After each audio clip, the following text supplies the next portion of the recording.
Шримад Бхагаватам, превод и коментар от Шрила Прабхупада.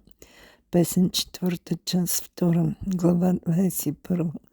Прито и народът. Прито се обръща към народа, учи ги на духовни принципи, насърчава добродетелите и подчертава важността на Бога. Народът го обича, обществото процъфтява. Истинският лидер възпитава, не само управлява. Глава 22. Среща с салата на кумарите. Великите мъдреци посещават Прито, дават му духовни знания, говорят за душата, обясняват освобождението. Прито задава въпроси, получава дълбоко разбиране. Извод. Истинското знание освобождава.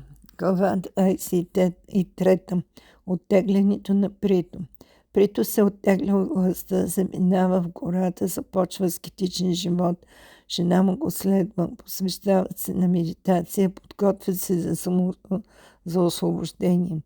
Извод. В края на живота идва духовното оттегляне. Глава 24. Песента на Шива. Шива възпява Вишну, дава духовни наставления, обяснява предаността, подчертава смирението.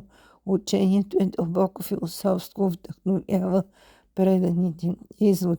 Дори и великите полубогове служат на Върховния. Глава 25.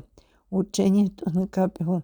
Капил обяснява философията, говори за материята и духа, обяснява бхакти, показва пътя към освобождението, подчертава медитацията, разкрива истината за душата. Извод.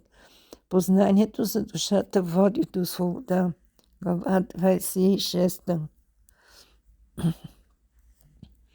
Природата и душата. Описва се материалната природа, трите гуни, които действат в нея.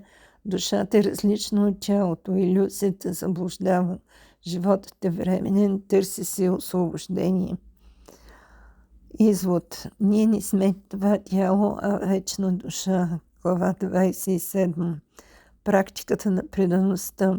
Обясняват се духовни практики, слушане и възпяване, служенето на Бога, контролът на ума, развитието на любовта и постигането на чистота.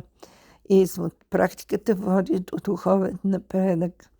Глава 28. Медитация. Описва се процесът на медитация, фокусира се върху Бога, успокояване на ума, осъзнаването на душата, отделянето от материята, постигането на мир. Извод. Медитацията води до вътрешен покой. Глава 29. Чистата преданост.